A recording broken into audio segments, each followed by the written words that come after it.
안녕하십니까. 안녕하세요. 즐거운 성경 시간, 공부 시간인가요? 너무 많이 듣는 거죠. 저희가 예수님의 재림에 대한 말씀을 오늘 보도록 하겠습니다. 하나님의 말씀 요한복음 14장 1절로 3절 함께 읽고 시작하도록 하겠습니다. 시작. 너희는 마음에 근심하지 말라. 하나님을 믿으니 또 나를 믿으라. 내 아버지 집에 거할 곳이 많도다. 그렇지 않으면 너에게 일렀으리라. 내가 너희를 위하여 처소를 예비하러 가노니 가서 위하여 처소를 예비하면 내가 다시 와서 너희를 내게로 영접하여 나 있는 곳에 너희도 있게 하리라. 아멘. 이 말씀에서 제가 마음에 가장 와닿는 부분을 노란색으로 이렇게 칠했는데요. 근심할 게 많으니 근심하지 말라고 하셨을 것 같고요. 그렇죠? 예수님께서 본인을 믿는 걸 하나님 믿는 것만큼 하라라고 말씀하셨습니다. 우리가 예수님의 재림에 대해서 생각해 보면 왜 예수님께서 나 있는 곳에 너희도 있게 하리라 이렇게 얘기하셨을까요?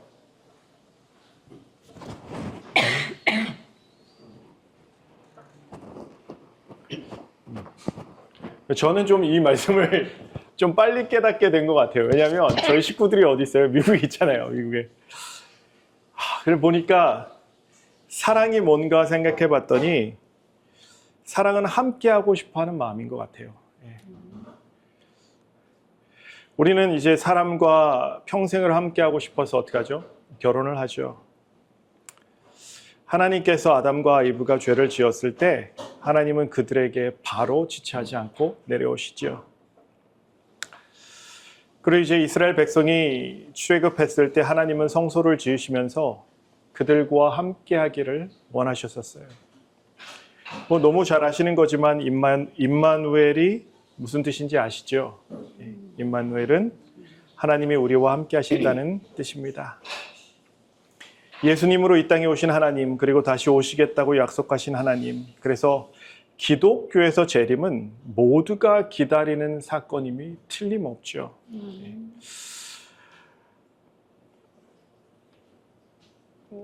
저희 교회 이름이 영어로 Seventh Day Adventist Church잖아요. 그렇죠?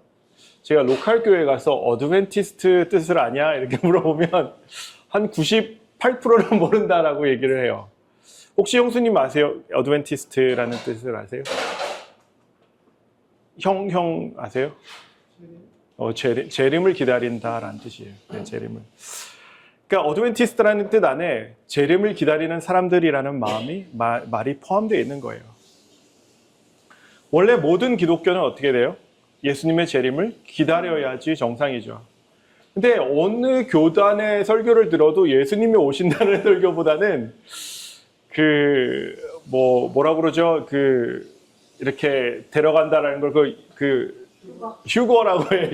휴거에 대해서 얘기하지만 재림에 대해서는 얘기를 많이 안 하는 것 같아요.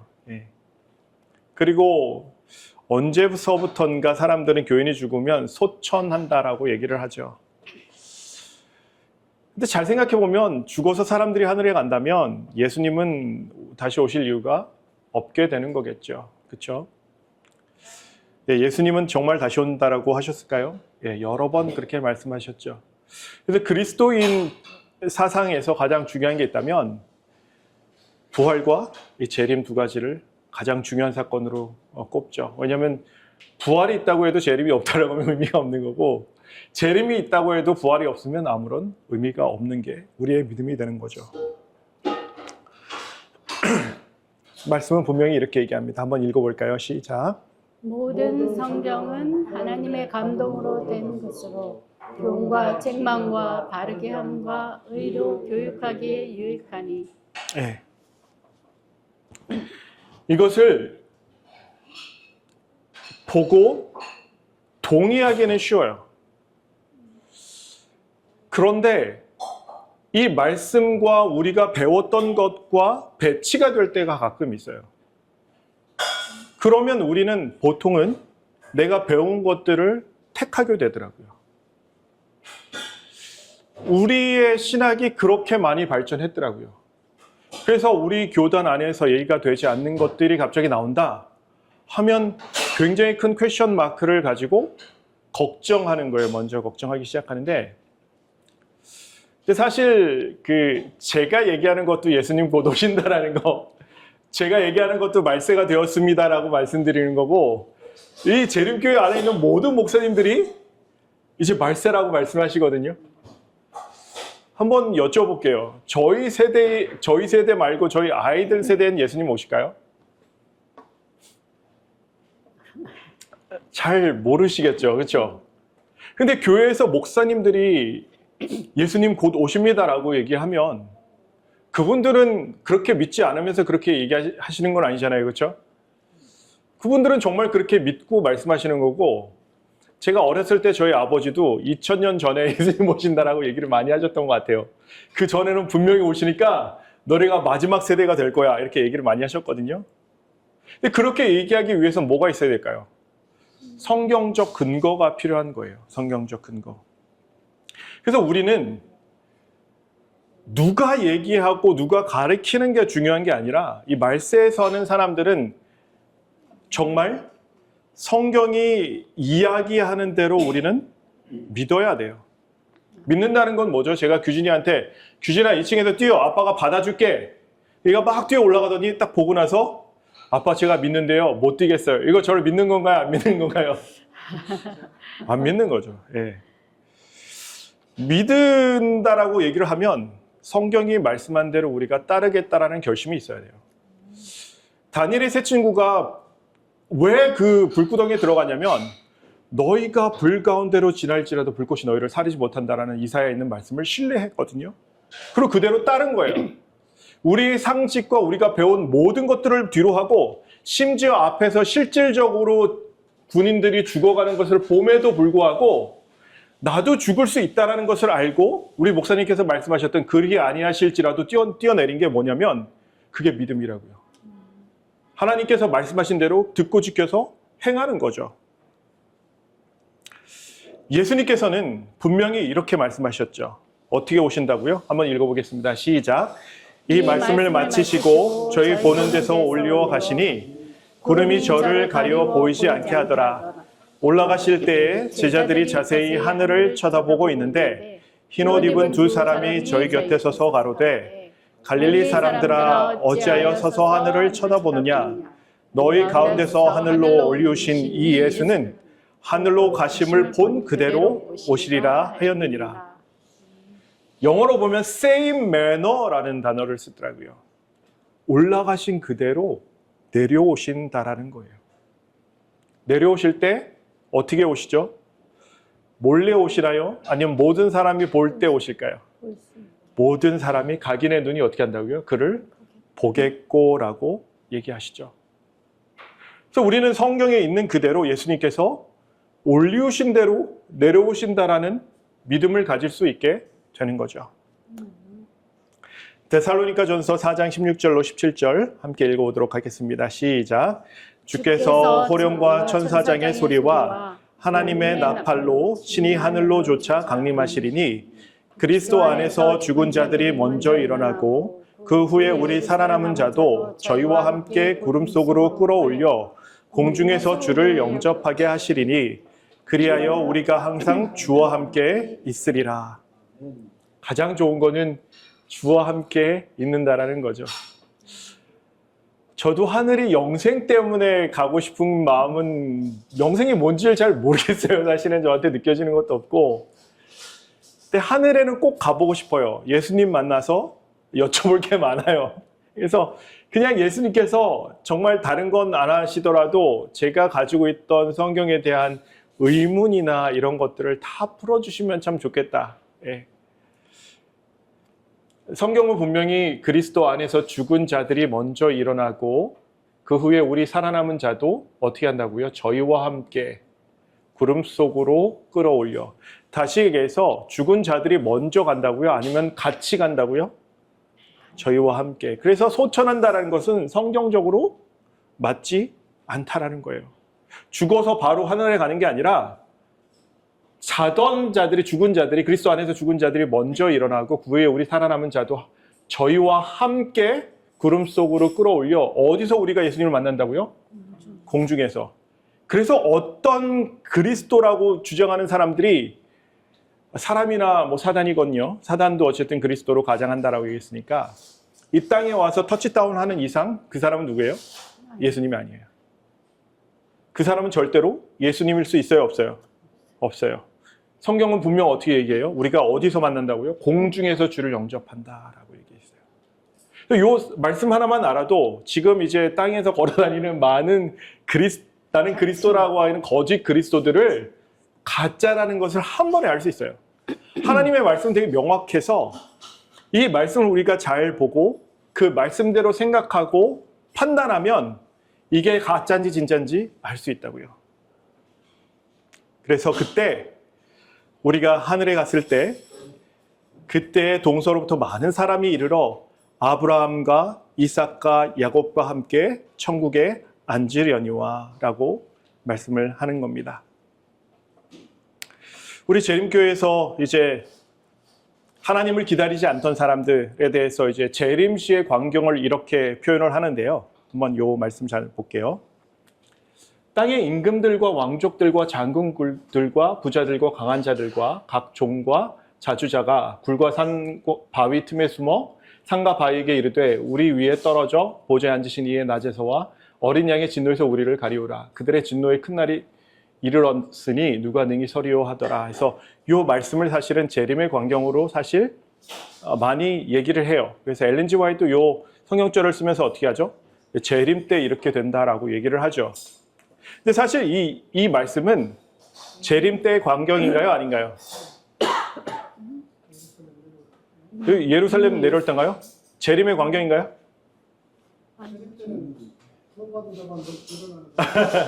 네. 이 광경은 사실 이 말씀과 우리가 어떤 말씀을 비교하려고 하냐면 이런 사람들은 되게 두려워한다라는 거예요. 그런데 예수님을 정말 기다린 진짜 어드벤티스트들은 어떻게 해요? 이는 우리의 하나님이시라 우리가 그를 기다렸으니 그가 우리를 구원하시리로다. 이는 여호와시라 우리가 그를 어떻게 했다고요? 기다렸으니 우리는 그 구원을 기뻐하며 즐거워하리라 할 것이며. 그래서 사실 어드벤티스트는 그냥 어드벤티스트 교단에 속한 사람들이 아니라 정말 예수님을 매일매일 어떤 사람들이에요? 기다리는 사람들. 아멘. 우리는 그리스도인으로서 예수님의 재림을 기다리고 있나요? 아니면 그냥 매일매일 그냥 예수님 언젠간 오시겠지. 근데 나 때는 아니야 라고 생각할 수도 있죠. 예수님이 나 때는 아니야 라고 생각하는 거랑 예수님이 정말 오늘 밤에라도 오신다라고 생각하는 거랑은 우리의 삶에 대한 태도가 완전히 다를 것 같아요. 다시 이 말씀으로 돌아가서요. 이 말씀은 사실 6번째 인이 떼어지고 나서의 사건이에요. 6번째 인이 떼어질 때 사건이 두 가지가 나오는데 첫 번째 사건은 해가 어두워지고 별이 피같이 변하고요. 별들이 떨어진다라는 말씀이 있어요. 그러고 나서 두 번째 사건이 엄청난 지진이에요. 이 지진은 한 나라에서 일어나는 지진이 아니에요. 이 지진은 어떤 지진인 것 같으세요?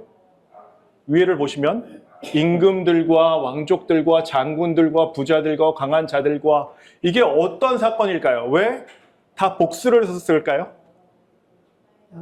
이 지진은 어떤 지진일까요? 전 세계적인 지진이에요. 6번째 인이 떼어지고 7번째 인이 떼어지고 나서 사건을 혹시 기억하시나요? 7번째 인이 떼어지면 어떻게 되죠? 은혜의 기간이 끝나죠. 은혜의 기간이 끝나면 야곱의 환란이나 아니면 7 재앙이 일어나는데 계시록 7장에서 어떻게 알려주냐면 계시록 7장에서는 누가 등장하냐면 14만 4천이 등장해요. 14만 4천이 이 일이 있은 이후에 14만 4천이 엄청난 환란에서 일어나요. 그러고 나서 8장 1절부터 5절에 보면 이제 7번째 인이 떼어지고 7 천사가 나팔 불기를 예비하더라 라고 써 있어요. 그래서 7번째 인이 떼어지면 그때 일곱 천사가 이제 나팔을 불기 시작하는 거예요. 첫째 천사가 나팔을 불고 이게 일곱 번째 나팔이 부는 날 이제 우리에게 말씀하신 모든 일들이 이루어진다라고 해서 예수님의 재림은 그때 일어난 거지 이거는 사실 아니에요. 근데 엄청난 지진이기 때문에 사람들이 다 뭐라고 생각하냐면 아, 예수님이 오시는구나라고 착각할 정도로 엄청난 사건이라는 거죠. 예수님께서 오실 때 우리를 이제 두 분류로 나누시죠. 한번 읽어보겠습니다. 시작. 인자가 자기 영광으로 모든 천사와 함께 올 때에 자기 영광의 보좌에 앉으리니 모든 민족을 그 앞에 모으고 각각 분별하기를 목자가 양과 염소를 분별하는 것 같이 하여 양은 그 오른편에 염소는 왼편에 두리라. 그때에 임금이 그 오른편에 있는 자들에게 이르시되 내 아버지께 복받은 자들이여 나와 창세로부터 너희를 위하여 예비된 나라를 상속하라. 또 왼편에 있는 자들에게 이르시되 저주를 받은 자들아 나를 떠나 마귀와 그 사자들을 위하여 예비된 영영한 불에 들어가라. 말씀하시죠. 나를 사랑하지 않은 사람은 어떻게 하라고요? 나를 떠나라고요. 나를 사랑한 사람은 누구랑 살자고요? 나랑 살자고요. 그 재림은 사랑의 완성인 것 같더라고요. 정말 사랑하는 사람은 하나님과 함께 살게 되고 사랑하지 않는 사람들은 어떻게 돼요? 떠나가게 되는 거죠. 근데 이 사람들이 어떻게 나누어졌는지 혹시 기억하시나요? 이 마태복음 25장 31절, 34절, 35절로 해서 40절에 보면 그 오른편에 둔 양 같은 양의 무리들은 어떻게 했죠? 내가 배고플 때 먹을 것을 주었고 행위에 대해서 말씀을 하시잖아요. 그렇죠? 내가 헐벗을 때 입혀주었고 내가 감옥에 갇혔을 때 나를 보러 왔다라고 말씀하시죠. 예수님께서는 다 행위에 맞추셔서 그 사람들을 심판하신다라고 얘기를 해요. 사실 계시록에 봐도 뭐예요? 각인이 그 행위대로 심판을 받겠다라고 나와 있죠. 왜 그럴까요? 우리 행위는 우리를 구원하지 못하잖아요. 그렇죠? 근데 여기 보면은 꼭 이 사람들이 상속을 받는 게 행위 때문에 구원받는 것처럼 말씀하시거든요. 예수님은 항상. 왜 그러실까요? 원래는 이게 빨리빨리 넘어가는데 저희는 이제 조금 레벨을 올려야 되는 상황이라 그럴 수밖에 없어요. 예. 행위가 주가 아니라 그 행위는 결과에 의한 어떤 결과물이기 때문에 그렇지 그 행위 자체로만 문제가. 우리는 구원을 무조건 은혜로 받죠. 그런데 그 은혜를 받기 위해서는 뭐가 필요하죠? 로마서 5장 2절 보면 믿음으로 서 있는 은혜에 들어간다라고 말씀하시거든요. 그러니까 믿음인 거예요. 믿음이 다른 게 아니라 하나님께서 말씀하신 대로 지켜서 행하는 사람들인 거예요. 듣고 지켜서 행하는 게 믿음이기 때문에 사실 하나님의 말씀대로 행하지 않은 사람들은 뭐가 없는 사람들이에요? 믿음이 없는 사람들이에요. 대신에 하나님의 말씀대로 듣고 지켜서 행해서 구원받는 건 아니지만 행한 사람들은 무엇이 있는 사람들이에요? 믿음이 있는 사람들이에요. 요한복음 3장 18절 보면 저희가 정죄받는 이유에 대해서 아주 클리어하게 나오는데 뭐죠? 정죄받는 이유가 믿음이에요. 믿음의 유무에 따라서 우리가 정죄를 받고 정죄를 받지 않는 거예요. 그래서 그 마태복음 7장에 보면 이렇게 써 있습니다. 네, 한번 읽어보도록 하겠습니다. 시작. 나더러 주여 주여 하는 자마다 천국에 다 들어갈 것이 아니요 다만 하늘에 계신 내 아버지의 뜻대로 행하는 자라야 들어가리라. 그 날에 많은 사람이 나더러 이르되 주여 주여 우리가 주의 이름으로 선지자 노릇하며 주의 이름으로 귀신을 쫓아내며 주의 이름으로 많은 권능을 행치 아니하였나이까 하리니 그때가 내가 저에게 밝히 말하되 내가 너를 도무지 알지 못하니 불법을 행하는 자들아 내게서 떠나가라 하리라. 어떤 사람들이 하늘에 간다고요? 네. 뜻대로 행하는 자들. 그리고 7장 이제 24절부터 나와 있는 비유가 뭐냐면 나의 말을 듣고 행하는 자들은 지혜로운 자니 저들은 집을 반석 위에 지었다라고 말씀하시고 그리고 이제 그 다음에 보면 어리석은 자들은 나의 말을 듣고 행하지 않는 자들이라고 말씀하시면 저 사람들은 어디에다가 집을 지었다고요? 모래 위에 집을 지었다라고 말씀하시는 거예요. 예수님은 여기서 뭐를 얘기하신 거냐면 주여 주여 하는 게 뭐라고요? 믿음이 아니라는 거예요. 이거는 믿음이 아니고 무엇이 믿음이에요? 아버지의 뜻대로 행하는 게 믿음이다라고 말씀하고 계시는 거죠. 저 때도 네, 우리가 예배드릴 때 보면은 네, 우리 교회는 그런 게 별로 없지만 네, 기독교 가면 이렇게 주여 주여 진짜 많이 하거든요. 네. 저 성경에 나와 있는 저 주여 주여라는 게 정말 그때 예배드릴 때도 그런 식으로 이렇게 주여 주여 뭘 했나요? 요엘서랑 사도행전이랑 로마서 10장 13절에 보면 어떤 말씀이 있냐면 주의 이름을 부르는 자는 구원을 얻는다라는 말씀이 있어요. 그 3번이나 나오거든요, 그게. 우리도 있잖아요. 예, 그래서 그 주의 이름을 부르면 구원을 얻는다라고 얘기를 하는데 주의 이름을 제 로마서를 10장 13절 14절을 읽어드릴게요. 저희 교회에서도 되게 유명한 장로님이 계셔요. 그 장로님께서 그렇게 말씀하시는 거예요. 주여 주여 하는 자, 예를 들어서 그 도둑놈도 주여 주여 하면 하늘에 가고, 뭐 강도도 장로도 목사도 집사도 주여 주여 하면 다 하늘에 간다라는 거예요. 그러니까 주여 주여 하는 게 얼마나 은혜스럽냐는 거죠. 우리 교회 장로님인데. 네, 하용판 장로님 혹시 아시나요? 네. 네, 그분이 그러시더라고요. 그래서 제가 근데 그 주여 주여라고 하는데 네, 그러면 호칭상의 주여 주여가 아니고 네, 그 신중에 이미 믿음과 행함에 대한 모든 내용들을 알고 지키는 자를 통하여 나타나는 주여 주여지. 네, 네. 그냥 호칭상으로 주여 주여 그렇지 않아요. 네, 그래서 네. 분내상 그 근데 제가 궁금한 거예요, 예, 갑자기. 근데 문제는 뭐냐면 주여 주여를 많이 네. 하니까 그래서 일요일교인들은 주여 주여를 많이 해요. 못 그래서 간다고 했는데요. 예? 주여 주여 하는 자마다 천국에 못 들어간다 했는데 아, 맞아요, 주여 맞아요. 주여를 하냐고요. 그러니까요. 그래서 제가 그 장로님 설교를 듣는데 그냥 정말 그렇게 끝까지 설교를 하시더라고요. 그 설명할 시간이 없어서 그러지 않았나 싶은데. 아니 그런데 그런 그 옆에다가 그래서 사람들이 이제 댓글을 다는데 아멘 그러는 거예요. 그래서 저는 그분이 문제가 아니라 아멘이라고 다는 사람들이 더 걱정인 거예요. 아니 그게 아니라 네. 우리도 지난번에 네, 전사님과 있을 때에 로마서 10장 19절이요. 예수님 네, 이름만 예수님 부르라고 네, 그 얘기를 많이 했잖아요. 주리도 그거를 예수님 네. 뭐 이렇게 자기가 뭐 이런 시험을 했다. 예수님 이름 부르면은 진짜 하단에 올라간다. 그런 거 많이 들었잖아요. 그래서 우리가 무슨 시험일 때는 내가 무슨 그냥 예수님 그게 그거야 그 전도사님, 예. 하용판 장로님. 아니 예. 요양 전사님 하던데 거기. 아, 새로운 학교. 새로운 학교. 거기서 또 네.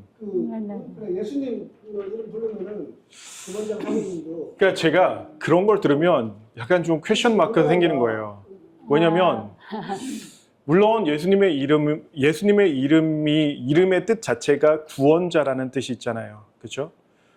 그 구원자라는 게 어디서 처음 나오냐면 야곱이 제가 조금 거시기하지만 이 말씀을 좀 드릴게요. 요거를 이제 개역 한글로 바꾸고요.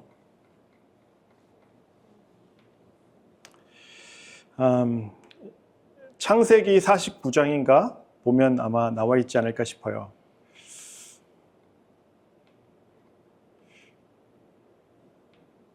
예. 야곱이 이제 자기 아들들을 축복하는 거예요. 그래서 다는 길의 뱀이요 첩경의 독사리로다 말굽을 물어서 그 탄 자를 뒤로 떨어지게 하리로다. 이 말씀 저는 아직 이해를 못하겠거든요. 근데 더 웃긴 건 뭐냐면 갓에 대해서 이제 그 축복의 기도를 하기 전에 뭐라고 하냐면 여호와여 나는 주의 구원을 기다리니이다 이렇게 얘기를 하는 거예요. 아니 이게 뭐지? 너무 뜬금없잖아요, 그렇죠? 너무 뜬금없어서 제가 아니 이거는 뭐지? 하나님 저 이거 가르쳐 주세요 하고 되게 여러 번 기도를 했는데 안 알려주시더라고요. 너무 뜬금없는 거예요. 이게 너무 뜬금없잖아요. 보시면 그죠? 왜 그랬을까요? 막 자기 아들들에 대해서 12 아들들에 대해서 막 축복을 해요. 그리고 예언을 해요. 이 1절에 보면 너에 대해서 예언을 한다 이렇게 얘기를 해요. 야곱이. 그래서 예언자로서 이제 예언을 쭉 해요. 여기 보면 이제 유다에 대해서는 나귀를 포도나무에 매며 이런 내용이 나오죠. 그런데 갑자기 18절에 여호와여 나는 주의 구원을 기다리니다 이렇게 나오는 거예요. 그 되게 생뚱맞지 않나요? 왜 그러셨을까요? 그냥 설명을 빨리 드리는 게 나을 것 같아요. 여기서 구원은 예슈아라는 히브리어를 써요. 예슈아는 마태복음 1장 21절에 아들을 낳으리니 내 이름을 예수라 하라 그랬잖아요. 그렇죠? 그 예수의 원어를 보면 헬라어 원어를 보면 이예수스예요. 이예수스. 그러니까 우리가 예수라고 부르는 게 훨씬 더 원어에 가까운 거예요. 헬라어 원어에 가까운 거예요. 거기다가 시그마 S를 붙인 거예요. 예슈아에다가 시그마 S를 붙이면 신약에서 지저스가 된 거예요. 예수가. 무슨 말씀인지 알겠어요? 네. 사실 여기서 모든 선조들은 누구를 기다렸을까요? 구세주. 메시아를 기다렸죠. 구세주. 근데 이 말씀을 한국말로 보면 이해가 안 돼요. 근데 영어로 보면 뭐라고 했냐면요. I have waited for your salvation, O Lord. 그랬어요. 과거형이잖아요. 나는 기다렸다라는 거예요. 누구를 기다렸다고요? 나는 구원자를 기다렸습니다라고 고백하는 거예요. 이 고백이 왜 튀어났을까요? 자기 아들들 중에서도 있기를 바랍니다. 구원자가 있기를 바랬었던 거예요. 그러니까 그렇게 얘기하면서 이제 야곱이 한숨을 푹 쉬었겠죠. 없으니까. 넋두리처럼 말하는. 예, 그런 거죠. 예, 맞아요. 나는 예수님을 기다렸는데 없었다라는 뜻이에요. 이게. 그래서 이 구원이라는 단어가 꼭 예슈아라는 단어로만 나오지 않아요. 여러 가지 히브리어가 나오지만 그 중에 이제 예슈아라는 단어로 나온 이 히브리어를 예수님으로 바꾸면 그 성경절이 정말 너무 딱 떨어지더라고요. 여러 번 안 나와요. 이 예슈아라는 단어가 여러 번 안 나오는데 그것을 예수님이라고 바꾸면 그 성경절의 의미가 확실해지더라고요. 그래서 이 야곱만 예수님을 기다렸던 게 아니라 모든 시대에 우리 믿음의 조상들이 누구를 기다렸냐면 예수님을 기다렸더라고요. 다시 돌아가서요. 돌아가서. 질문이 또 하나 있습니다. 네, 말씀하세요. 그 앞에 네. 양과 염소를 네. 오른쪽과 왼쪽인데 염소는 뭐예요? 염소는 악인들을 뜻하죠. 예, 악인들을 뜻하죠. 그 성경의 염소는 다 그렇게 네, 염소는 죄인, 악인을 뜻해요. 성경의 성서적으로 봤을 때 죄인, 죄를 짊어지는 것은 다 염소예요. 근데 염소는 되게 고약하잖아요. 이렇게 봐도. 저는 광현이 형네 제가 5학년 때 광현이 형네 갔는데 염소를 끌고 오래요. 뚝에다 매달았다고 시내 그. 그거 먹으면 안 될 것 같은데. 아니 근데 아니 먹어도 되는 거예요. 예. 먹어도 되는데. 그 고모가 끌고 오래니까 어떻게 해요? 가서 끌고 와야 되잖아요. 근데 얘가 끌려요, 안 끌려요? 아니 근데 맨날 표현을 염소를 집에 염소는 있는데 이걸 꼭 양이라고 말을 하더라고. 양이랑 염소랑 이렇게 크게 틀리진 않은데 틀려요. 예, 맞아요. 염소, 양은 되게 착해요. 염소하고는 머릿속에서 이게 틀린데 자꾸 양젓을 먹었다고 그러고 네. 양을 먹었다고 해서 양을 키웠어 그랬는데 그건 염소야. 어떻게 그 제사를 드릴 때 양으로도 드리고 염소로도 드리잖아요. 그 양은 악인을 뜻하는데 왜 예수님을 표상할까요? 죄인으로 돌아가신 예수님을 뜻해요. 죄인을 대신해서 죄인의 입장에서 돌아가신 예수님을 뜻할 때 그래서 유월절은 양만 잡은 게 아니에요. 말씀을 자세히 보시면 양이나 염소를 잡았어요. 양을 더 많이 잡았죠. 그 양은 무엇을 뜻할까요? 우리 형제 대신 예수님을 뜻해요. 왜냐하면 우리를 뭐라고 칭하셨어요? 예, 양이라고 그랬죠. 예수님은 목자라고도 말씀하셨지만 그래서 양으로 돌아가셨을 때는 우리의 형제 되셔서 돌아가신 예수님을 뜻하고 염소로 돌아가셨을 땐 죄인의 표상으로 돌아가신 예수님을 뜻하는 거예요. 그러면은 황소는 왜 죽어? 황소는 근데 되게 여러 종류거든요. 여러 종류의 그 원어를 보면 황소는 되게 여러 종류의 황소가 죽었어요. 그 황소 중에 하나는 우리의 대표자 되시는 예수님을 뜻할 때 황소를 잡아서 드렸어요. 그래서 제사장이나 이제 되게 높은 사람들이 범죄하였을 때는 황소를 제물로 속죄제로 바치라라고 말씀하셨었어요. 네. 뭐 이해하셨나요? 되게 오래 걸렸어요. 이게 되게 쉽게 말씀드리지만 되게 오래 걸렸어요. 예. 그래서 어쨌든 불법을 행하는 자들은 어떻게 하라고요? 내게서 떠나라라고 말씀하셨죠. 로마서 10장 13절 14절을 제가 다시 한번 읽어드릴게요. 그게 왜 그 주여 주여 하는 거가 틀렸다라고 말씀을 드리는지 제가 말씀드릴게요. 로마서 10장 13절 14절 한번 같이 읽어볼까요? 시작. 누구든지 주의 이름을 부르는 자는 구원을 얻으리라. 그런즉 저희가 믿지 아니하는 이를 어찌 부르리요? 듣지도 못한 이를 어찌 믿으리요? 전파하는 자가 없이 어찌 들으리요? 다시계에서 주의 이름을 부르는 자는 누구예요? 믿는 자예요. 믿는 자. 믿는 자. 믿음이 뭐라고요? 듣고 지켜 행하는 거라고요. 그 목사님이 말씀하신 거랑 저랑 차이가 없어요. 그렇죠? 네. 그런데 믿음이라는 정의가 나오면 이런 말씀을 이해하기가 굉장히 쉬워요. 믿음이라는 정의를 제가 한 게 아니라 신명기는 이스라엘 모든 사람들이 가나안 땅에 들어가기 전에 너희가 필히 가져야 되는 것을 모세가 피토하면서 얘기를 한 거거든요. 그 신명기에 보면 계속해서 믿음에 대해서 강조를 했는데 그 믿음에 대해서 강조를 하면서 이렇게 얘기를 해요. 이스라엘아 듣고 삼가 그것을 행하라. 이게 뭐라고요? 그러면 어떻게 하냐? 네가 복을 얻는다고요. 그러니까 믿음이라는 것은 뭐냐면 너희가 듣고 지켜 행하는 거라고요. 삼가는 지키다라는 뜻이에요. 듣고는 샤마라는 단어를 쓰고요. 삼가는 샤말, 행하라 아사. 그래서 이 세 가지 단어가 계속해서 반복돼요. 신명기 전체에서 반복되더니 이게 예수님 오시면 예수님은 계속 너희가 내 말을 듣고 행해야 된다. 내 말을 듣고 행해야 된다. 예수님은 계속해서 그렇게 말씀하시죠. 그러다가 이제 로마서로 넘어가면 로마서에서도 바울도 똑같이 얘기해요.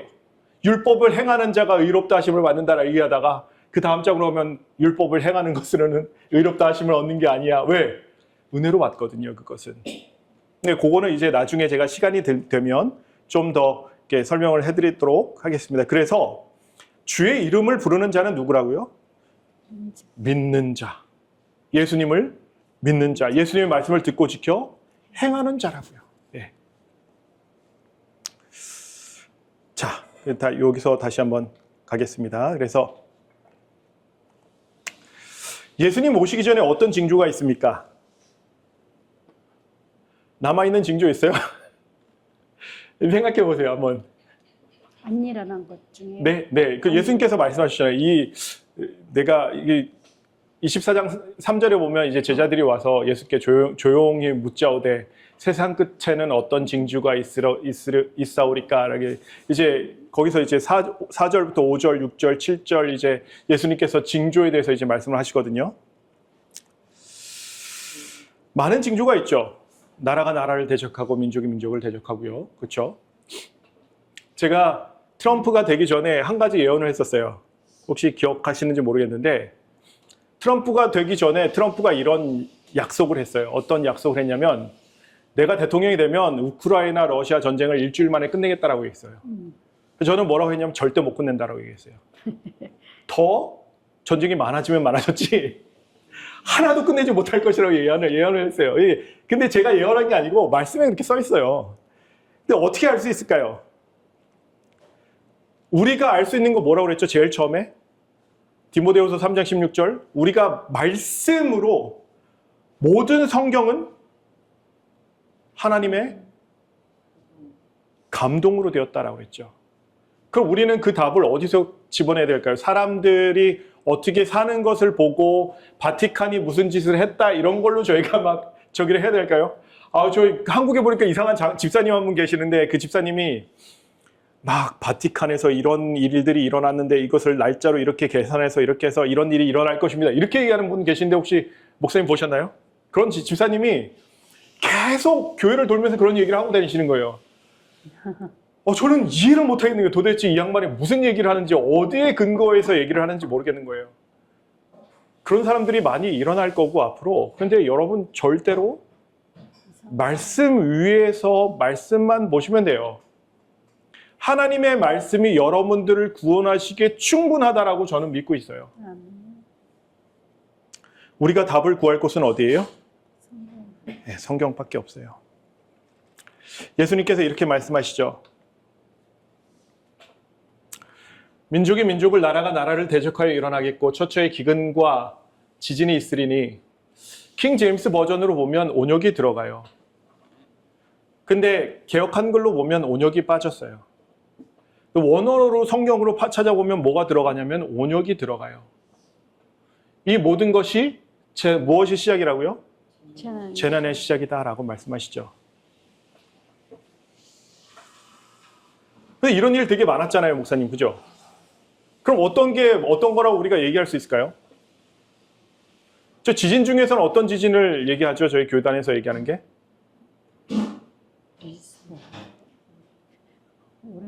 스페인에 있었던 리스본 대지진을 저희가 이제 이게 적이다라고 얘기하잖아요, 그렇죠? 근데 여러분, 그것도 이제 그전에 이제 좀 그랬었고, 네, 요즘은 그렇게 얘기 안 하죠, 목사님. 그렇게 얘기하는 분들도 계시고 이제 네, 다르게 얘기하시는 분들도 계시고요. 이게 성경이라고 하는 것이 네, 예를 들어서 과거에 해석했던 방법이 그래서 잘못됐다라고 보는 것도 잘못된 방법이고, 아, 그렇죠. 네, 맞아요. 그거를 이제 어느 관점을 통해서 우리가 보고 결과적으로 그러한 것을 정하는 것도, 그게 사건이 중요하다라고 하는 것도 중요하죠. 그거 더 중요한 것은 그것을 통하여 제대된 준비를 하자라고 각성할 수 있었던, 맞아요. 예. 하는 것이 예. 중요하지. 매 시대를 통해서 하나님께서는 확실하게 어떻게 하셨냐면 저희를 인도하실 때 각성하고 준비시키셨어요. 그래서 저는 그렇게 해석한 게 잘못됐다라는 게 아니라 분명히 그런 일들도 그 일들을 통해서 우리가 예수님의 재림을 준비하기에 충분했고 새천사의 기별을 울리기에 충분한 사건들이었다는 거죠. 그 해달별이 떨어진 사건들도 1780년에 이런 일들이 5월 19일 날 일어났던 사건들도 예수님의 재림을 준비하기에 충분하게 그 시대 각 사람들을 각성시켰고 그 사람들이 일어날 수 있도록 예수님께서 역사하셨다라고 저는 생각해요. 근데 우리가 한 구절을 한번 봐야 되는 게 있어요. 마태복음 24장과 마가복음 13장과 누가복음 21장, 17장은 같이 가는 장이에요. 이 장들은 어떻게 하냐면 서로 보충을 해서 말씀을 이해할 수 있게 도와줘요. 제가 이 말씀을 이렇게 쉽게 드릴 수 있는 게 이제는 저만 이 얘기를 하는 게 아니고요. 미국에 보면 이제 막세님 목사님이 있고 더그 바첼러 목사님이 있고 스테판 보르 목사님이 있는데 스테판 보르 목사님이 엊그저께 이렇게 설교를 하셨어요. 뭐 아시죠?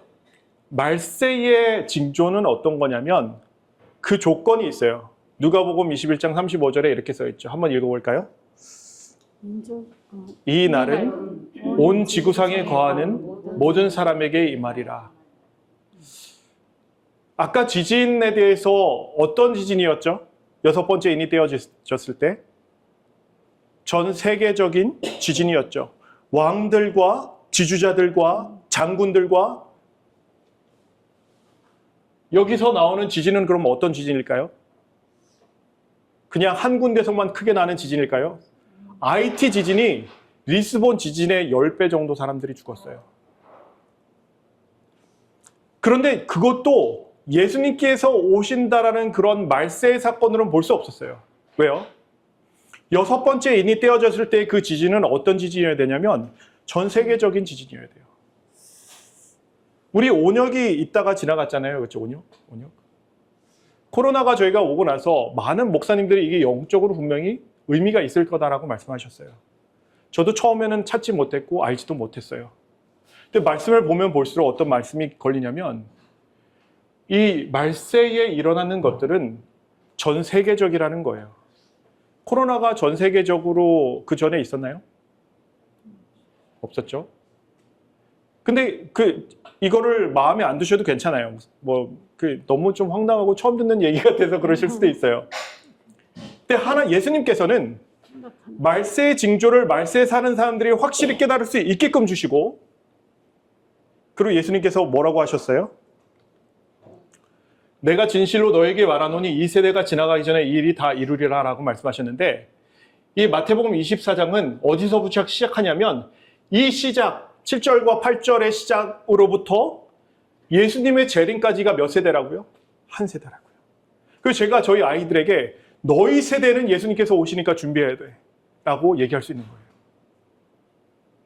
예수님께서 이 말씀을 이 예언의 신에 자세히 보시면 예수님의 재림의 시대와 예루살렘의 멸망의 시대를 같이 두셨다라고 말씀하시거든요.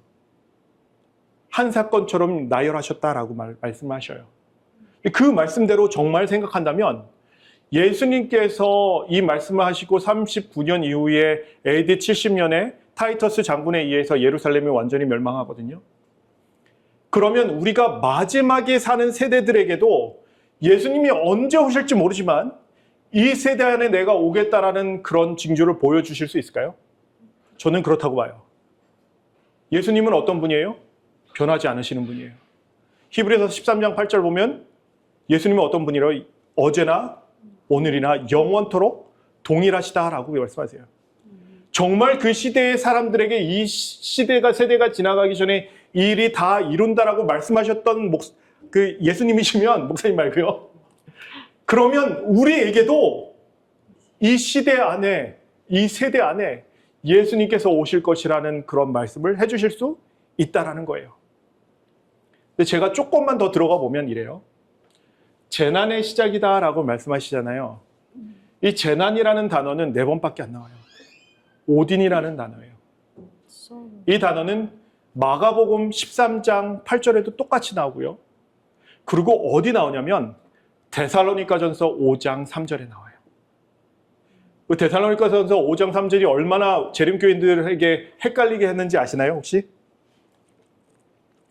제가 읽어드릴게요. 그냥 데살로니가전서 5장 2절에 보면 이렇게 얘기해요.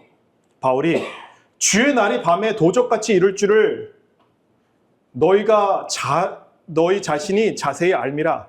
그러니까 예수님께서 오시는 그날은 뭐처럼 오신다고요? 도적같이 오는 것을 너희가 잘 안대요.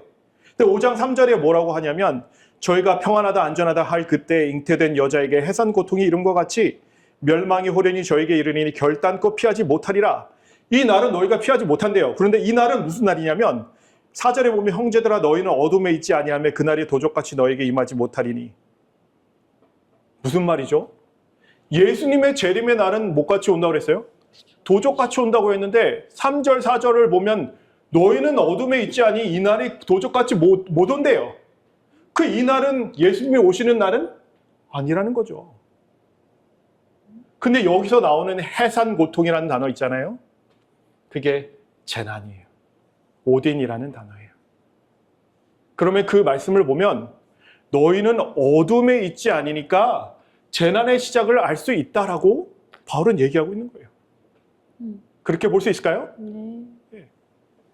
우리는 예수님의 재림의 날은 몰라요. 저도 몰라요. 왜냐하면 예수님께서 분명히 이렇게 얘기하셨죠. 그러나 그 날과 그때는 아무도 모르나니 하늘의 천사들도 아들도 모르고 오직 아버지만 아시느니라. 이 날은 절대 아무도 몰라요. 근데 어느 날은 너희가 도적같이 올 줄 너희가 이 날은 도적같이 너희에게 이르지 못한다라고 하는 날은 무슨 날이에요 그러면? 재난의 시작은 우리가 알 수 있다는 거예요. 오딘의 시작은 우리가 분명히 알 수 있다는 거예요. 처음 들으시니까 그러실 수 있습니다. 헷갈리실 수 있는데 제가 마태복음 24장을 되게 편안하게 풀어놓은 게 있으니까 그거는 나중에 말씀드리도록 하고요. 성경은 분명히 이렇게 얘기하죠. 한번 읽어볼게요. 시작. 내가 이것을 알라. 말세에 고통하는 때가 이르리니 사람들은 자기를 사랑하며 돈을 사랑하며 자긍하며 교만하며 회방하며 부모를 거역하며 감사치 아니하며 거룩하지 아니하며 무정하며 원통함을 풀지 아니하며 참소하며 절제하며 못하며 사랑하며 선한 것을 좋아하지 아니하며 배반하며 팔며 조급하며 자고하며 쾌락을 사랑하기를 하나님 사랑하는 것보다 더하며 경건의 모양은 있으나 경건의 능력은 부인하는 자니 이 같은 자들에게서 내게 들어서라. 말세는 어떤 때라고요? 재난의 시작을 다른 성경으로 보면 고통의 시작이라고도 해요. 왜냐하면 재난이라는 단어 자체가 어떤 의미가 있냐면 해산의 고통이라는 뜻이 있어요. 해산의 고통은 언제 올지 몰라요. 하지만 해산의 고통이 왔을 때 이게 해산의 고통인지는 알 수 있을까요? 알 수 있죠. 그래서 해산의 고통의 날은 절대 예수님께서 오시는 그날이 아니에요. 언제 올지 모르지만 이쯤에 올 거는 알잖아요. 이 세대 안에 오시는, 예, 그렇죠. 정해져 있어요. 이 세대 안에, 그래서 예수님께서 뭐라고 하시냐면 무화과 잎이 열리면 어떻게 날이 가까운 줄 알리라 라고 말씀하셨죠. 그러니까 우리가 말세의 징조를 분명히 알 수 있다라는 거예요. 무슨 말씀인지 아시겠죠? 네. 예. 그래서 전 세계적인 기근이 오면 우리는 이렇게 생각하면 돼요. 아, 말세의 징조들이 하나하나 일어나고 있구나. 그러다가 전 세계적인 지진이 오면 뭐 어떻게 될까요? 그때서야 우리가 뭐를 외칠 수 있을까요? 첫째 천사의 기별을 외칠 수 있는 거예요. 왜요? 확신이 있잖아요. 어떤 확신이 있을까요? 예수님께서 곧 오시신다는. 첫째 천사의 기별이 뭐죠? 심판하실 시간이 이르렀다고. 하늘과 땅과 바다, 물들의 근원을 만드신 이를 경배하라는 거죠. 예. 하나님을 두려워하고 심판하신 이 시간이 이르렀다라고 우리가 얘기할 수 있는 게 언제라고요? 이 모든 말세의 징조들이 일어났을 때 사람들은 뭘 몰라도 재림교인들은 알아야 돼요. 알면 우리는 그때서야 어떻게 해요? 새 천사의 기별을 울리기 시작하는 거예요.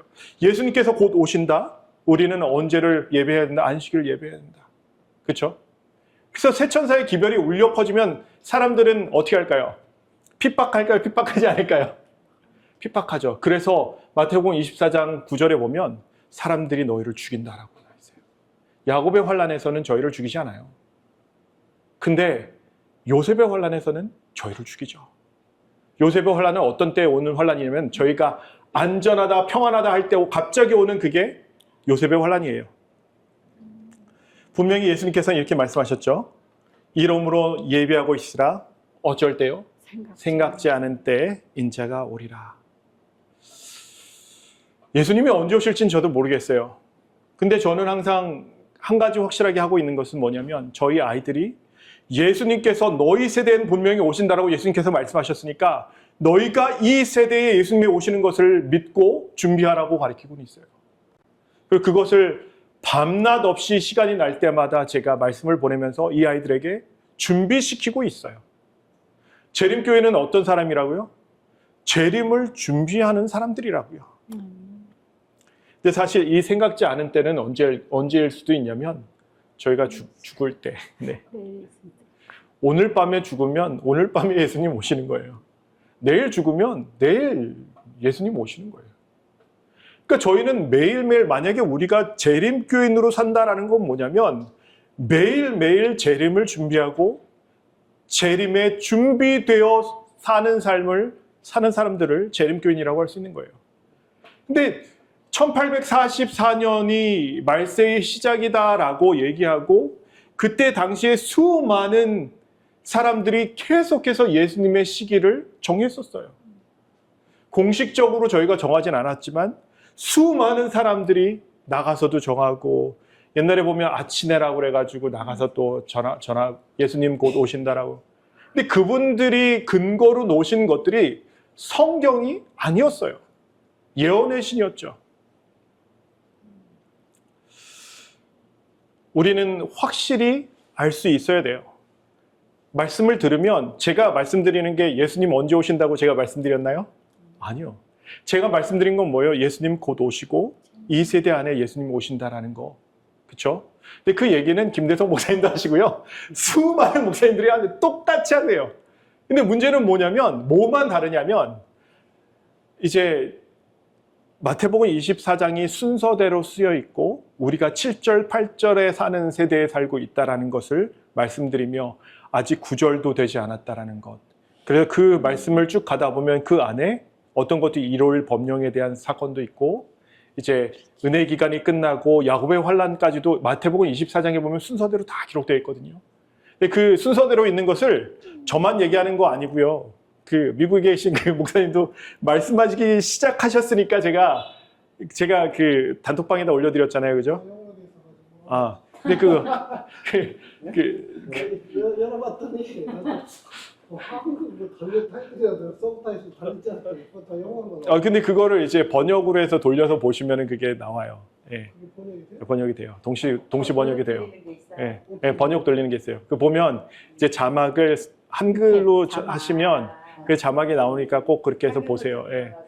예, 제가 사실은 그 말씀을 마태복음 24장은 3년 전부터 했지만 제가 말씀 많이 안 드렸잖아요. 그죠? 그랬던 게 뭐냐면 사실은 때를 기다리는 거죠. 때를 기다리고 이제 이 말씀을 올려야 될 때 올려야 된다라고 얘기하지만 사실 우리에게 가장 중요한 건 이 말씀인 것 같아요. 생각지 않은 때 누가 온다고요? 인자가. 예수님이 오신다라는 거죠. 이사야 25장 9절이었나요? 내가 이 날을 기다렸다. 우리가 이 날을 기다렸으니. 저는 그 말씀이 되게 좋더라고요. 저희 교회 그 미국에 계신 그 목사님 사모님도 되게 연로하신데 80이 넘으셨는데 그 말씀을 이렇게 읽어드리는데 막 눈물을 흘리시더라고요. 그래서 사모님 저도 이 성경절이 너무 좋아요. 이렇게 말씀드렸더니 자기도 너무 좋대요. 그날을 정말 기다린대요. 근데 그러면서 이게 나이가 든다는 것이 어떻게 보면 복일 수도 있구나. 나의 행동을 제약하심으로 인해서 내가 누구를 더 바라볼 수 있게 하시냐면 하나님을 더 바라보고 예수님을 더 바라볼 수 있게 하는구나라는 생각을 하고 했었습니다. 자, 뭐 질문 있으신가요, 형수님? 뻔해진 질문인데. 구원이요. 네. 그러니까 아까 아침에 나오니까 제림의 때를 이렇게 시기를 정하면서 그것이 성경에 근거한 것이 아니라 예언의 신에서 나왔다고 그런 발상은 좀. 네, 맞아요. 그게 어떤 뜻으로 말씀드린 거냐면 성경에 우리가 닻을 내리지 않고 예언의 신에 닻을 내린 분들이 있어요. 근데 예언의 신의 뜻을 알기 위해서는 사실은 성경에 있는 것들에 대한 부연 설명을 굉장히 많이 하시는데 엘렌 지 화이트는 성경은 보지 않고 예언의 신만 보시는 분들은 가끔 실수를 많이 하시더라고요. 그래서 재림교회에서 나가신 분들, 특별히 생애의 빛이나 이런 분들을 보면 다 예언의 신에 대해서 정말 예언의 신에 대해서만 파고드세요. 그러면 결국에 그 분들이 어떻게 되냐면 말씀을 등한시하게 되고 큰 빛을 바라보지 않고 작은 빛만 바라보게 되더라고요. 그러니까 어떻게 보면은 이런 것도 있는 것 같아요.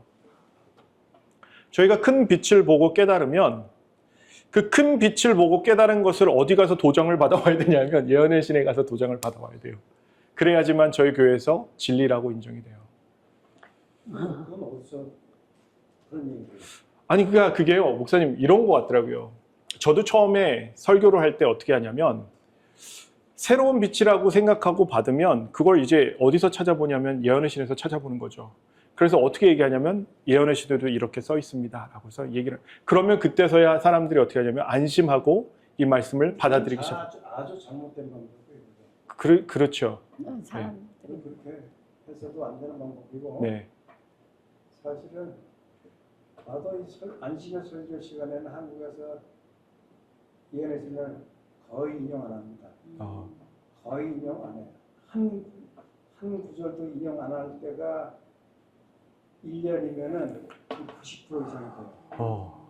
왜냐하면 내 그 설교를 개신교 사람들이라든가 네네. 우리 교인이 아닌 사람들이 계속 들어와서 보기 때문에 그러면 이제 개 중에 우리 교회들 중에는 목사님 왜 예언의 신을 인용 안 하십니까? 라고 하는 분도 계시다고요. 맞아요. 그래서 뭐 1년 내내 안 하는 건 아니고 가끔 하죠. 하나 네, 두 개씩은 맞아요. 이제 그 말씀과 비춰서 좀 더 생기한 설명이 필요할 때 이제 하고 네. 있는데 우리는 성경 말씀으로 설교를 설파할 수 있어야 돼요. 맞아요. 맞습니다. 네. 항상 예언의 신을 뒷받치면서 나는 그 생각 자체가 잘못됐다고 이제 그렇게 생각하시는 분들은 정말 저랑 너무 궁합이 맞으시는 것 같아요. 진짜. 목사님, 제가 정말 큰 감동을 받고 있는데. 목사님 설교 들어보면 성경절을 엄청나게 쏟아내시잖아요. 네, 맞아요. 예. 네. 성경을 우리가 모든 것을 하려고 해야지. 맞아요. 예. 하여튼 내가 쉽게 여기 가려고 와서 하는 사람. 그러니까 아니 나름대로 제가 감동이 오는 게 기초가 없는 상태인데 감동이 오는 게 이게 우리 예언의 선장님이 아. 아주 깊은 연구를 해주시고 보니까 네, 맞아요. 깊은 연구를 하고 음. 어저께도 사실 거기서 잠깐 기도하러 갔다가 사무실에 거기서 한참 그 이야기를 한 시간 반 저는 5시간은 괜찮아요.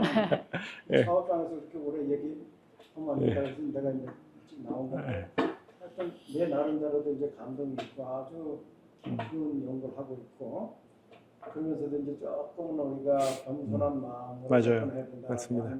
내용까지 예. 이야기했는데 네. 오늘도 사실 여기저기에서 뭐 흔하게 들을 수 있는 내용은 아니에요. 근데 우리가 여기서 좀 이해를 해야 될 것은 오늘도 이제 포인트를 찍어줬지만은 마지막 때라고 하는 그 개념에 대한 이해하고 이 세대라고 하는 그 개념을 이해하지 못하면은 하나 들어도 그 말 갖고 혼돈 맞아요. 같거든요. 근데 이건 설교를 하는 목회자도 그럼 이 마지막 때가 도대체 언제가 마지막 때냐? 이 세대 안으로 마친다. 그럼 이 세대가 언제냐? 그것은 어떤 시간, 타임에 한정된 이 세대인지 그건 결코 아니거든요. 그러한 어떤 연관성이 있는 이해를 우리가 하지 않고서는 또 듣는 사람이 그럼 저게 뭐야? 맞아요. 새로운 길을 갔지만은 더 혼돈만 네. 야기시키네? 라고 할 수도 있고 네. 그래서 우리의 입장에서는 오늘 이 설교의 핵심, 예수님의 재림의 핵심이지만 그런 마지막 때와 이 세대의 그 개념 이해를 어떻게 해서 예수님의 재림을 우리가 준비해야 되느냐 네. 그거거든요. 제목을 여기에 보면은 뭐 기근과 네. 지진이 있으니 재난의 시작이랄까. 저기 온역이 들어갔다 보니까 온역을 한번 전 세계적으로 했으니까 이거를 뭐 제 개인적인 믿음은 저의 개인적인 생각이나 그리고 제가 이거를 이렇게 제가 해석하려고 한 게 아니라요. 제가 또 말씀드렸지만 제가 마태복음 24장을 볼 때는 이거를 전혀 해석하지 못했어요. 그런데 이게 제가 해석하려고 한 것도 아니고 제가 말씀드리지만 그 계시록 7장에 보면 이제 14만 4천이 등장을 하는데 아가서에 보면 술람미 여인이 14만 4천의 행태를 보이고 있거든요. 14만 4천과 굉장히 똑같아요. 말씀이 굉장히 많이 연결돼요. 아가서에 나오는 술람미 여인과 그 술람미 여인을 공부하다 보니까 이 술람미 여인이 어디서 있냐면 환란 안에 있는 거예요. 전쟁터 안에서 이 사람이 있는 거예요. 그 골짜기에서 피어난 백합화라고 얘기하거든요. 골짜기의 백합화라고 얘기하는데 우리 그 골짜기의 백합화를 예수님이라고 얘기하지만 그 주석을 읽어보시고 그 문맥을 읽어보시고 거기에 쓰이는 뭐 이제 그 단어에 대한 그 여성형인지 남성형인지 보시면 모든 주석이 이것은 술람미 여인이 자신을 얘기한 거라고 얘기를 해요. 그게 2장 1절에 나오는 말씀이거든요. 아가서. 근데 골짜기는 이제 밸리라는 단어를 쓰는데 그 골짜기는 어떤 의미가 있냐면 전쟁터를 의미해요. 성경적으로. 그래서 골리앗과 다윗이 싸울 때도 밸리고요. 거의 모든 전쟁을 일어난 데가 골짜기예요. 그러니까 창세기부터 계속 골짜기는 뭐 하는 곳? 싸우는 곳이에요. 전쟁터예요. 그 전쟁터에서 자기가 이렇게 그 백합화로 일어났다는데 백합화는 하나님께서 돌보시는 백성을 의미해요. 그러니까 술람미 여인이 어디서 일어났냐면 해보니까 이 사람들이 환란에서 나오던 사람인데 그럼 이 환란은 언제지? 라고 생각을 한 거예요.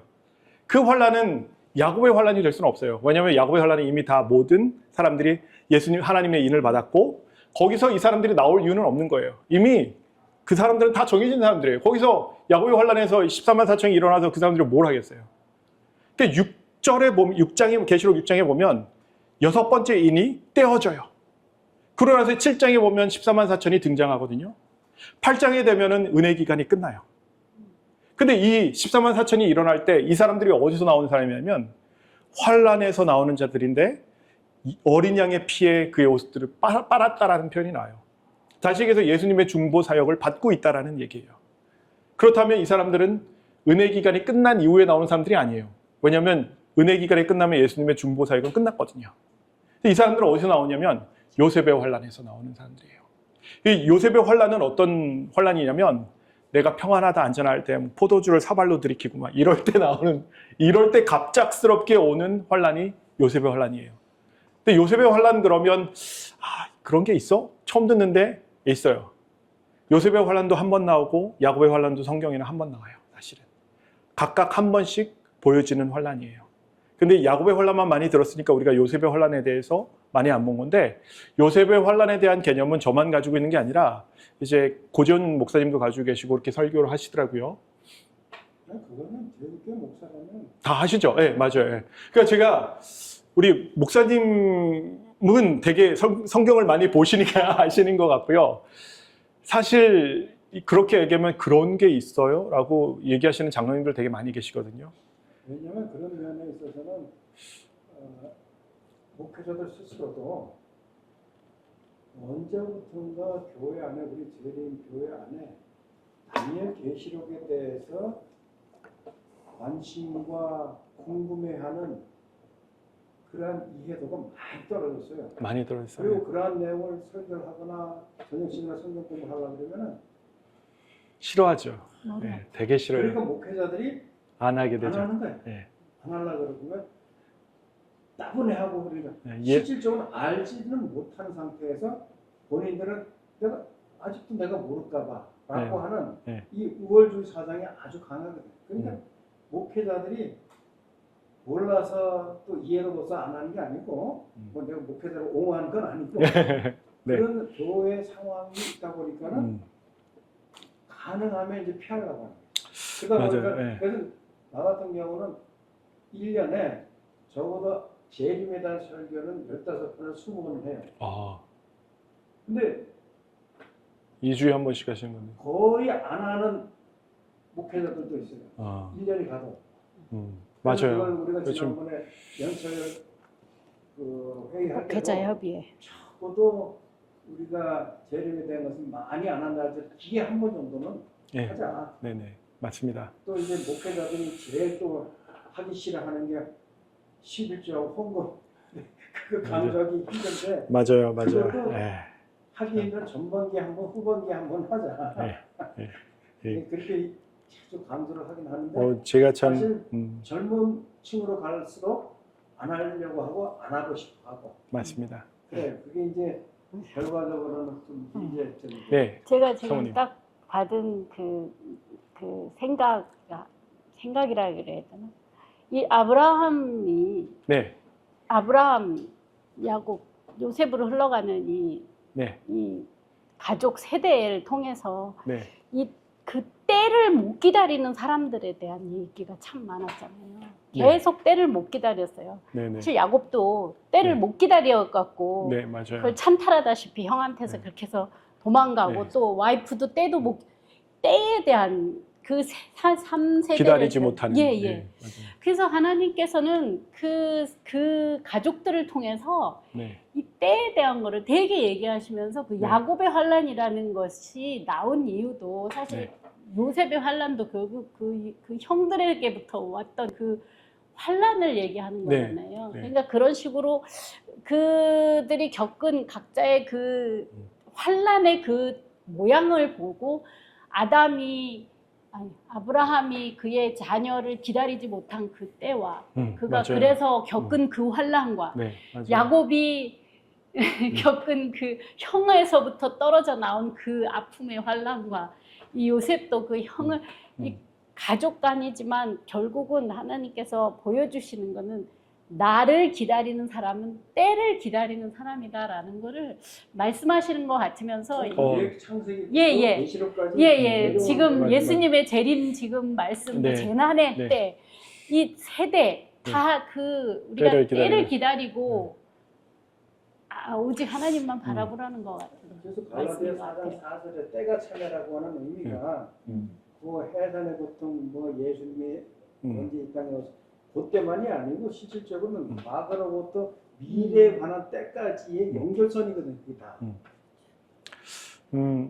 예, 그 말세라는 단어를 저기 보면 엑스카토스 헤메라라는 단어를 쓰거든요. 그러니까 정말 그 엑스카토스는 맨 끝에, 정말 끝에, 끝 중에 끝, 발톱. 최종의 예, 그 발톱, 손톱 같은 정말 끝, 그걸 엑스카토스라고 얘기를 하더라고요, 성경에서. 근데 엑스카토스 헤메라는 이제 날이라는 뜻이고, 예, 헬라어로 보면 정말 끝날을 성경에서는 얘기를 해주고 있어요. 근데 그 끝날이 이제 엘렌 G 화이트의 표현을 빌리자면 그 날이 다가오고 있다. 그러니까 1844년을 우리가 말세라고 시작을 했지만 정말 말세는 그때 당시에 아직 오지 않았던 거죠.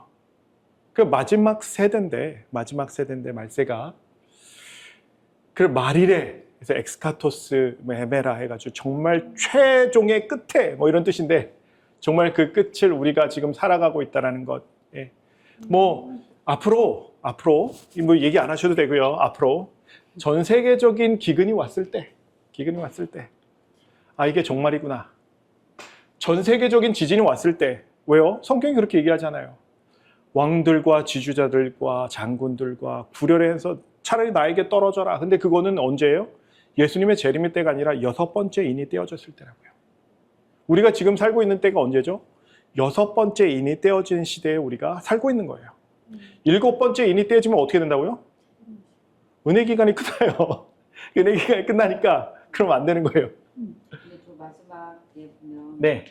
그 날과 그때는 아무도 모르나니 하늘의 네. 천사들도 네. 아들도 모르고 오직 아버지만 아시니라는데 성부, 성자, 성령이 다 하나신데, 네. 왜 저기는 아버지만 아시고 아들은 왜 몰라요? 목사님이 말씀하시죠. 우리가 그 미라고 하는 것이 사실 성경에도 미는 없어요. 삼위일체. 미는 없는데 우리가 좀 더 이해하려고 인간적인 제한된 이해 범위에서 하려고 그러는데 우리가 하나님께서 천지 만물을 창조하실 때도 삼위의 하나님이 다 하셨다 그러잖아요. 우리가 그래 그거를 누가 그렇게 나눠놨어요? 아버지 하나님을 창조의 근원이라 그러고 아들 하나님은 창조의 주역이라 그러고 성령 하나님은 그 뭐라 그래요? 교통하시는 분이라고. 아니 우리 말로 그게 나눠서 창조의 근원, 창조의 주역, 창조의 조력. 예? 조력자. 근데 사실 그것도 옳은 말은 아니거든요. 네. 근데 아버지 하나님께로부터 같이 있지만은 결과적으로 우리가 위를 생각할 때 보면은 어떤 영역에 있어서만큼은 근원의 그 모습 그렇기 때문에 아들 하나님도 모르신다. 그거를 그럼 왜 모르시냐? 그 이상은 어느 누구도 해석할 수 있는 분은 없어요. 일단 그냥 그것도 개인적인 예를 들어 신학자가 이렇게 저렇게 설명했다. 그 개인의 해석이고. 그래 우리는 이 말씀을 그대로 인정하고 받아들여. 어제도 우리 한장님한테도 얘기했지만 우리가 믿음이라고 하는 게 다른 게 아니고 하나님께서 말씀하신 것에 대해서 내가 순종하는 것 그게 믿음이지. 우리가 믿음을 설명하기 시작하면은 한도 끝도 없어요. 그래서 그런 면에 있어서는 오늘도 아까 기다림에 대해서 얘기했는데 재림 성도들이 이 예수님의 재림 때 공중에서 영접할 수 있는 자들의 최상의 방법은 기다림입니다.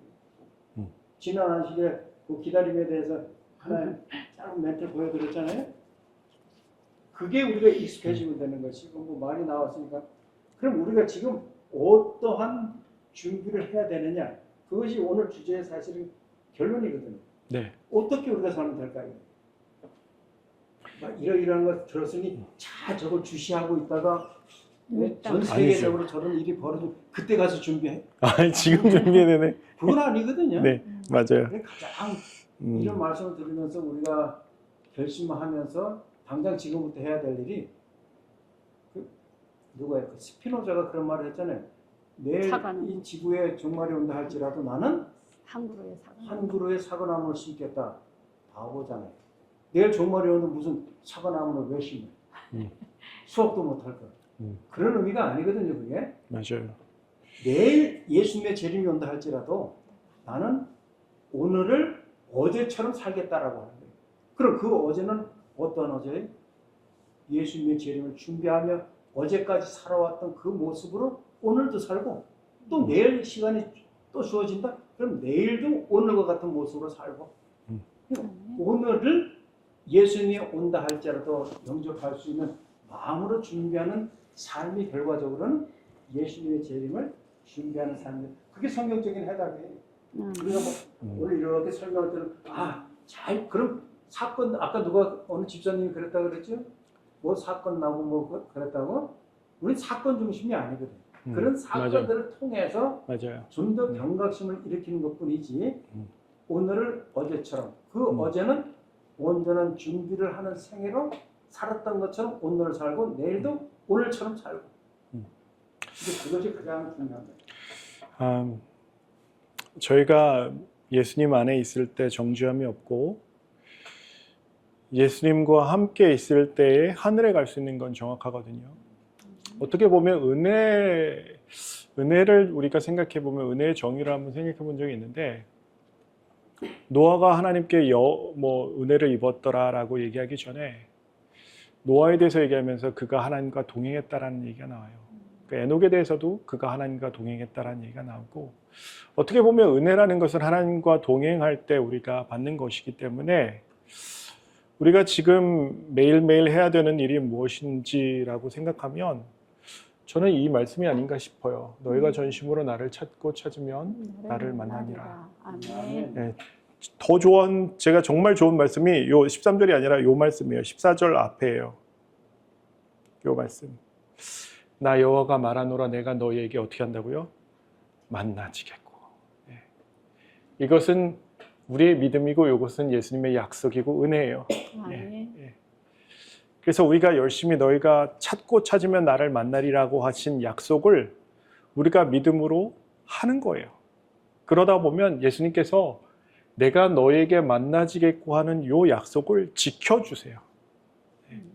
그럴 때 우리가 경건의 모양은 있지만 경건의 능력은 부인하던 자에서 경건을 체험하고 경건이 있다는 것을 체험하고 예수님을 경험할 수 있는 그런 신앙을 하게 되는 게 아닌가 싶어요. 제가 되게 오랫동안 이 말씀을 저희 아이들에게도 전하면서 저도 저희 마음에 항상 두던 말씀인데 사실 세천사의 기별을 외치는 사람들은 이미 성령을 받은 사람들이에요. 성령이 먼저일까요? 하나님의 인이 먼저일까요?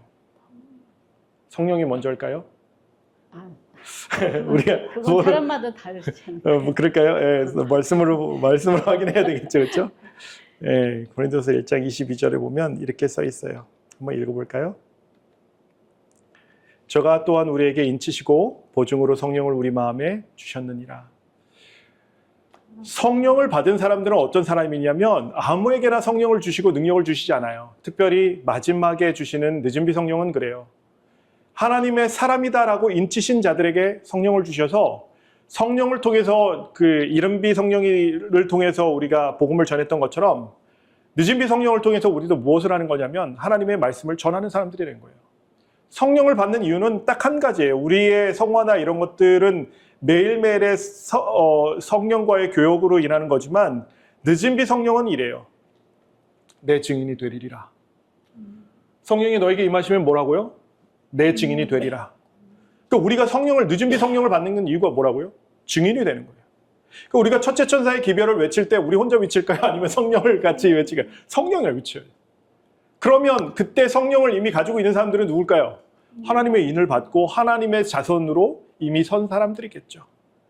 그래서 어떻게 보면 우리가 지금 정말 조심해야 되고 생각해야 되고 마지막 나팔을 불러야 되고 사람들에게 경각심을 심어줘야 되지만 이게 참 우리가 이렇게 되게 그런 시대에 살고 있다는 것, 그것이 우리에게 정말 중요한 것 같아요. 근데 성령을 받는 것에 대해서 다른 말씀은 이렇게 얘기하셨더라고요. 사도행전 5장 23절인가 32절인가 32절인가요? 예. 성령을 받는 사람들은 이래요. 하나님이 자기를 순종하는 사람들에게 주신 성령도 그러하니라. 하나님께 순종하지 않고 하나님의 말씀에 대해서 믿음을 가지지 않으면 우리가 어떻게 된다고? 성령을 받지 못한다. 그러니까 우리가 믿음의 기별을 제가 먼저 외치는 이유도 이것 때문이에요.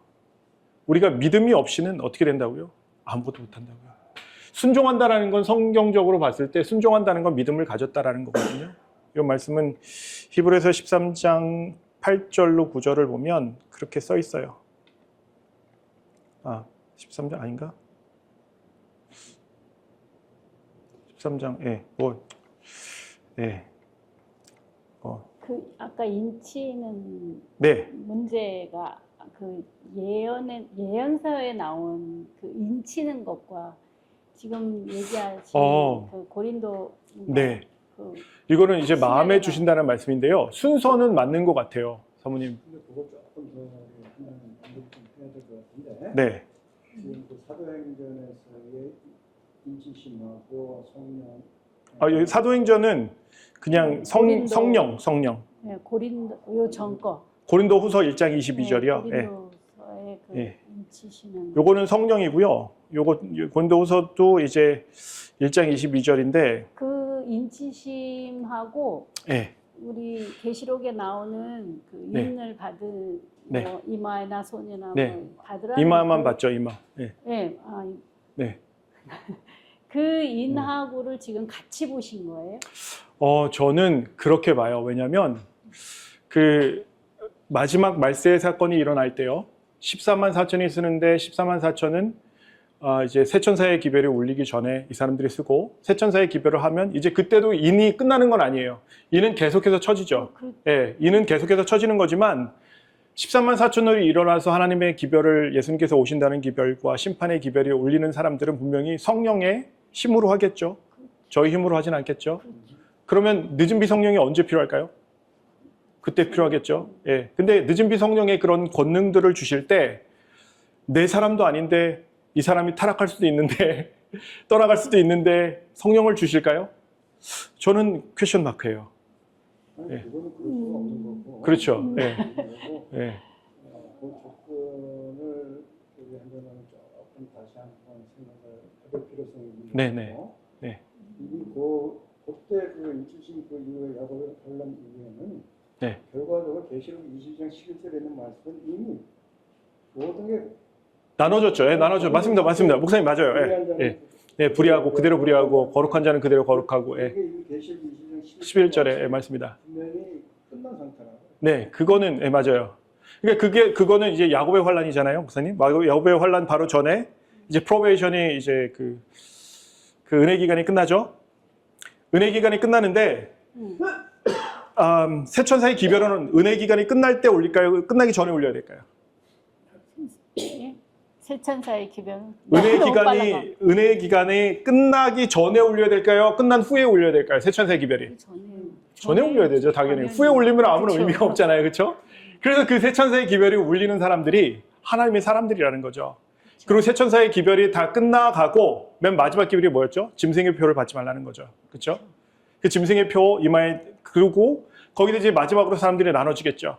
그러고 나서 이제 프로베이션이 끝나죠, 그렇죠? 끝나고 나서 어떻게 되죠? 그럼 그 이후에는 따로 성령을 받을 필요보다는 여기서- 성령으로 네. 사는 거겠죠, 그때는. 그렇죠. 그러니까 그 성령을 이게 사는 거겠죠, 맞아요. 그냥 예, 질문이 예. 이 여기서 얘기하는 인치심과 계시록에 나오는 그 하나님의 인을 받는 그걸 같이 놓으시는 건가? 그러면 성령은 네. 그 전에 어떻게 되는 거지? 약간 머리가 복잡해져서. 그게 제가 다시 설명을 드릴게요. 이게 마지막 날 사건들을 이렇게 하나하나 이렇게 쭉 보면 그 이해가 편하신데요. 제가 네. 그래프로 제가 나중에 한번 네, 그래요. 나중에 네. 따로 얘기. 어제도 얘기했지만 네. 이러한 시스템으로 네. 우리 그 고재현 씨네 아유 힘들어서 안 되죠. 내가 그래서 이 네. 수업을 이런 네. 방식으로 이렇게 가면 이 친구들은 전혀 못 알아들을 거예요. 근데 제가 만약에 그렇게 계시면 가르쳐 굉장히 하시죠. 편하게 가죠. 예, 응. 편하게 가고. 지금은 우리 예, 여기는 좀 더. 레벨을 올려야 같이 올라가야 되는 사람들이라. 예. 예. 네. 요새 예? 혼자 못 따라가요. 아, 진짜. 지금 이렇게만 구성이 돼서 이제 한다면은 네. 뭐 한 가지 이제 요구하고 싶은 거는 네. 우리 한 장로님이 연구한 거는 한 25분에 30분 발표하고 네. 발표가 말씀을 주고 네. 네. 네. 나머지 한 20분, 15분에서 20분 정도는 이런 같이. 식으로. 예. 맞아요. 그럼 좋죠. 예. 저도 정말 좋죠. 예. 이렇게 하면 효과적이다라고 하는 생각이 예. 들고 저도 정말 좋아요. 근데, 이제, 1시간 반째 지금 하고 있어요, 저희. 근데 이분들이 오면은 아니요, 그렇게 하면 안 돼요. 예, 그럼요. 한번 예. 뒤에서 안 나오고 그러니까 이분들이 오셨을 때는 제가 이렇게 안 하고요. 이분들이 오셨을 때는 거의 3, 40분 내에 이제 정말 중요한 말씀만 하고 예, 끝내는 건데 사실 고재훈 사장님도 저랑 처음에 저희 사무실에 오셔서 성경 공부할 때 고진웅 성도님도 이제 저희 사무실에 오셔서 성경 공부를 하실 때 눈물 흘리시면서 계속 말씀 보셨어요. 벌써 끝났냐고 하고 1시간 반, 2시간 해도 정말 그렇게 뜨겁게 받았었거든요, 처음에. 그리고 여기서 어떤 뭐 형도 같이 있었고 다 하지만 여기서 하루에 7시간씩 뭐 거의 뭐 5일 했나요? 한 4, 5일 했죠. 네. 들리는 사람은 다 들리게 돼. 근데 그거를 안 지루하면서 듣더라고요. 근데 얘기하는 사람들은 뭐 좀 힘들 수도 있지만 그때 이제 저기서는 필리핀 사람, 여기서는 한국 사람 하니까 저는 왔다 갔다 하면서 이제 7시간을 하루에 이렇게 얘기를 한 적이 있었는데 대단한 열정이고 헌신이고 그런데 그게 말씀을 같이 깊게 공부하거나 그러면 되게 좋은 것 같아요. 형수님도 이제 조금 있으면 이제 처음에는 안 들어올 수 있어요, 형수님. 근데 이제 말씀이 이제 머릿속에 이제 그려지기 시작하면 근데 우리가 사실 너무 번잡하게 말씀을 저 같은 경우에는 넣어놨었어요, 예전에. 그러니까 이거와 이거가 매치가 안 되고 이것과 이것과 매치가 안 되고 이 얘기는 무슨 얘기인지 이게 어느 때를 얘기하는 것인지 이게 안 되는 거예요. 그때만 하면 뭐 계시록 13장이랑 뭐 18장이랑 17장 18장이 계시록 13장이랑 연결된 사건이다 이런 것들이 하나도 머리에 그려지지 않으니까 막 헷갈리는 거예요. 이게 뭐였지? 여기서 나오는 짐승은 뭐였지? 막 이렇게 되는 거죠. 근데 뭐 이제 보면 뭐 제가 되게 놀랬던 것, 제가 정말 쇼크를 받았던 게 뭐냐면 제가 안다는 건 아니에요. 다니엘 11장과 12장을 저희가 공부할 때 우리가 모르고 있구나 라는 것들을 알게 되었을 때 굉장히 큰 충격이었어요. 제가 그거를 가지고 뭐 이제 김대성 목사님한테도 목사님 이거 뭐예요? 김대성 목사님도 거기까지 공부해서 많이 했는데 그거 몰라도 구원받는데 상관없대요. 그렇게 얘기를 하시더라고요. 그래서 제가 그때 김대성 목사님이 너무 존경스러운 거예요. 네. 우리가 너무 쓸데없이 많이 알려고 하는 것도 문제가 있긴 하죠. 그러니까 근데 저는 어떤 생각이 있었냐면 말씀은 하나님께서 알려주시기 위해 기록하셨다라고 생각을 하기 때문에 그렇게 생각을 했던 거고 어쨌든 기도하고 마치면 되지 않을까요? 목사님? 네.